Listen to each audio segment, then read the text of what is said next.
দিনটা ছিল 2006 সালের 27 জানুয়ারি।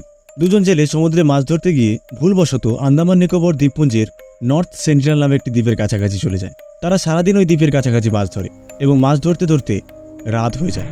তখন তারা নৌকায় নোঙর ফেলে শুয়ে পড়ে, কিন্তু নোঙর ঠিকঠাক না পড়ায় নৌকাটি দ্বীপের আরও কাছাকাছি অগভীর জায়গার দিকে চলে যায়। তারপর কয়েকদিন তাদের আর কোনো খোঁজ পাওয়া যায়নি। কিছুদিন পর তাদের মৃতদেহ ওই দ্বীপের বালির ওপর বর্ষাগাথা অবস্থায় দেখতে পাওয়া যায়। এই ঘটনা ঘটার বহুদিন আগে থেকেই বলা হয়ে থাকে ওই দ্বীপে নাকি কেউ গেলে জীবিত ফিরতে পারে না। এখন আপনাদের মনে প্রশ্ন জাগতে পারে, কারা কেন ওই জেলেদের নির্মমভাবে হত্যা করলো, আর ওই দ্বীপে গেলে কেন কেউ জীবিত ফিরতে পারে না?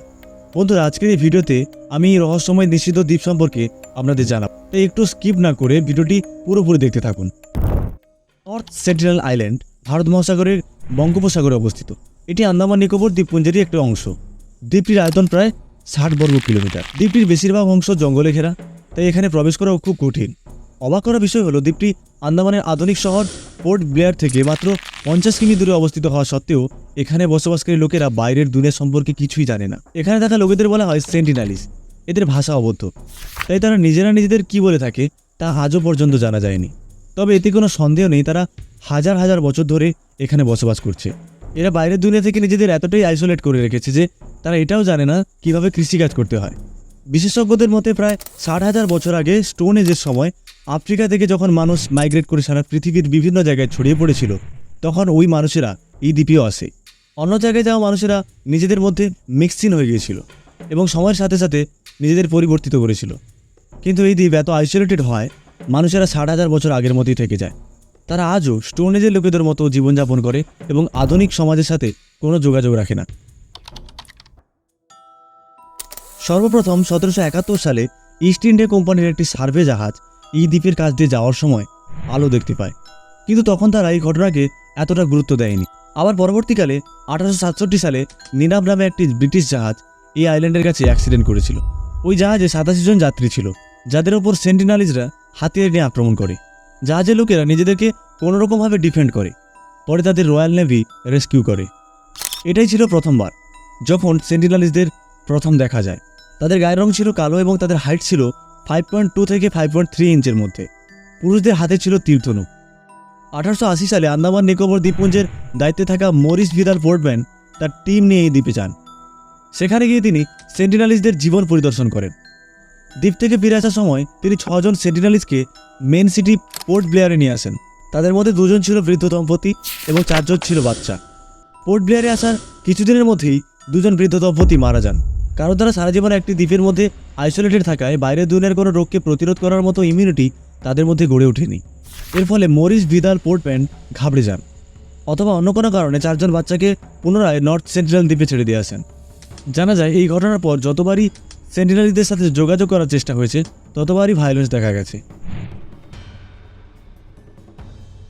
1896 সালে একজন কয়েদি ইংরেজদের হাত থেকে রক্ষা পাওয়ার জন্য আন্দামানের জেল থেকে পালিয়ে যায়। ধরা পড়ার ভয়ে ওই কয়েদি সমুদ্রের জলে ঝাঁপ দেয় এবং সাঁতরে সাঁতরে নর্থ সেন্টিনেল আইল্যান্ডে চলে যায়। তার কিছুদিন পর ব্রিটিশরা তার মৃতদেহ ওই দ্বীপের বালির ওপর তীরগাথা অবস্থায় খুঁজে পায়। 1947 সালে ভারত স্বাধীন হওয়ার পর 1967 সালে ভারতীয় অ্যানথ্রোপোলজিস্ট ত্রিলোকনাথ পণ্ডিত প্রথমে এই উপজাতির সাথে যোগাযোগ স্থাপনের চেষ্টা করেন। তিনি 20 জনের একটি টিম নিয়ে এই দ্বীপে যান। তারা দ্বীপে পৌঁছে প্রথমে তো কাউকেই দেখতে পাননি, কিন্তু কিছু পায়ের ছাপ তাদের চোখে পড়ে।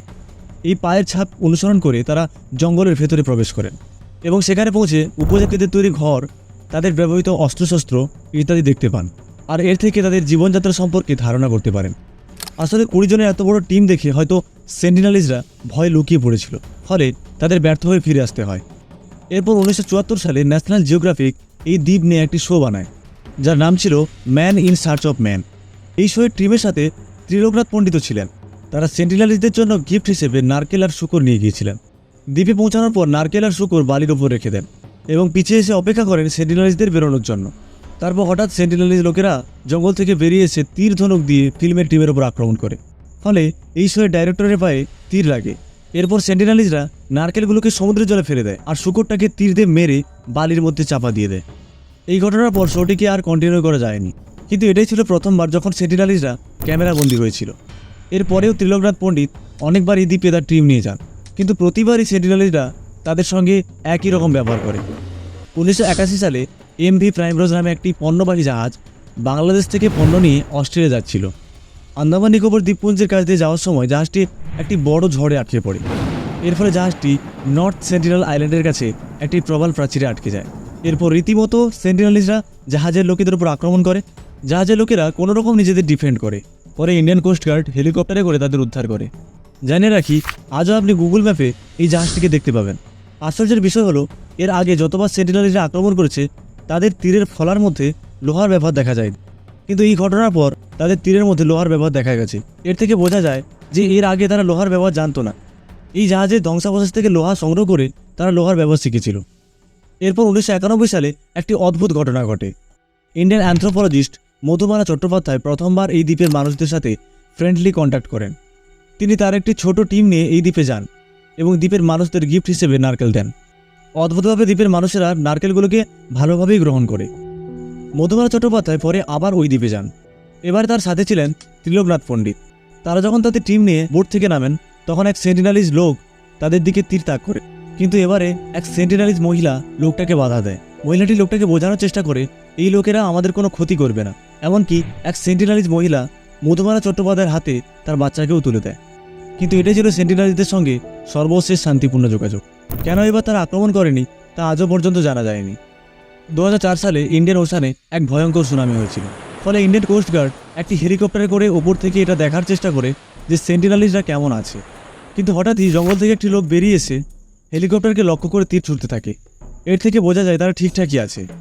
এরপর 2006 সালে একটি বিস্ময়কর ঘটনা ঘটে, যেটা আপনাদের ইন্ট্রোতে বললাম। সব থেকে রিসেন্ট ঘটনা হলো 2018 সালে জন অ্যালেন চাও নামে এক আমেরিকান মিশনারি ডিসাইড করেন তিনি খ্রিস্টান ধর্ম প্রচারের জন্য নর্থ সেন্টিনেল আইল্যান্ডে যাবেন এবং পৃথিবীর সবথেকে আদিমতম মানুষদের মধ্যে খ্রিস্টান ধর্ম প্রচার করবেন। কিন্তু তিনি এটা জানতেন তাকে সেখানে পৌঁছতে হলে ইলিগালি পৌঁছতে হবে, কারণ ভারত সরকার ওই আইল্যান্ডে যাওয়া সবার জন্য নিষিদ্ধ করেছিল। তাই জন অ্যালেন চাও আন্দামানে পৌঁছানোর পর লোকাল এক জেলেকে 5,000 টাকা দেন নর্থ সেন্টিনেল আইল্যান্ডে যাওয়ার জন্য, যাতে তারা সবার চোখ এড়িয়ে যেতে পারে। তার জন্য রাতে তারা রওনা হয়। দ্বীপের কাছাকাছি পৌঁছানোর পর জন জেলেকে বলেন দ্বীপ থেকে কিছুটা দূরে অপেক্ষা করতে। জন তার সাথে একটি কায়াক নিয়ে এসেছিলেন, সেটা নিয়ে তিনি দ্বীপের উদ্দেশ্যে একাই রওনা দেন। তাছাড়া জনের সাথে ছিল একটা ফুটবল, একটা গোপ্রো ক্যামেরা, কিছু কাঁচি, কিছু শুকনো মাছ এবং একটা বাইবেল, যা তিনি সেন্টিনেলিজদের গিফট হিসেবে দেওয়ার জন্য নিয়ে গিয়েছিলেন। দ্বীপে পৌঁছে জন কাউকেই দেখতে পাননি, শুধু কয়েকটা ঘর দেখতে পান। তারপর হঠাৎ কয়েকজন সেন্টিনেলিজ লোক তার সামনে চলে আসে। জন তাদের দেখে বলেন, my name is John, I love you and Jesus love you. তারপর তিনি তার আনা গিফটগুলি সেন্টিনেলিজদের দেওয়ার চেষ্টা করেন, কিন্তু তারা জনের কোনো কথাই বুঝতে পারে না। এরপর দুজন সেন্টিনেলিজ লোক হঠাৎই জনের দিকে তীর তাক করে। ভয়ে জন তার কায়াক নিয়ে বোটে ফিরে আসেন। তারপর তিনি দ্বীপের উত্তর দিক দিয়ে দ্বীপে প্রবেশ করেন। সেখানেও তিনি কিছু সেন্টিনেলিজ লোকেদের দেখতে পান। তিনি তাদের সাথে পুনরায় কথা বলার চেষ্টা করেন। তারপর গিফটগুলোকে একে একে বালির উপর রাখতে থাকেন। এবারে সেন্টিনেলিজ লোকেদের মধ্যে একজন জনের আনা কায়াক নিয়ে নেয়। তারপর এক বাচ্চা হঠাৎই জনকে লক্ষ্য করে তীর মেরে দেয়। ভাগ্যক্রমে তীরটি জনের গায়ে না লেগে তার আনা বাইবেলে গেঁথে যায়, ফলে তিনি প্রাণে বেঁচে যান। কায়াক দেখতে না পেয়ে তিনি কোনো রকমের সাঁতরে বোটে পৌঁছান। অন্য কেউ হলে এই দ্বীপে ফিরে আসার কথা স্বপ্নেও ভাবতেন না, কিন্তু জন তার ধর্ম নিয়ে এতটাই পাগল ছিলেন যে তিনি পুনরায় এই দ্বীপে ফিরে আসেন। এবার জন জেলেকে বলেন তাকে দ্বীপে ছেড়ে দিয়ে ফিরে যেতে। তার কথা মতো জেলে ফিরে যায়। তারপর জন আর ফেরেনি। যখন তার খোঁজ করা হয় তখন তার মৃতদেহ নর্থ সেন্টিনেল দ্বীপের বালির ওপর পড়ে থাকতে দেখা যায়। যাই হোক বন্ধুরা, সেন্টিনেলিজদের ভবিষ্যৎ নিয়ে অনেক বিতর্ক রয়েছে। কিছু মানুষ মনে করেন তাদের আলাদাভাবে নিজেদের মতো শান্তিতে থাকতে দেওয়া উচিত, আবার অনেকে মনে করেন তাদের উন্নতির স্বার্থে আধুনিক সমাজের সাথে যুক্ত করা উচিত। তবে পরিবেশবিদ এবং মানবাধিকার কর্মীরা এ ব্যাপারে একমত যে তাদের সংস্কৃতি এবং জীবনধারা সংরক্ষণ করা উচিত। সেন্টিনেলিজদের ব্যাপারে আপনার কি মত তা অবশ্যই কমেন্টে জানাবেন।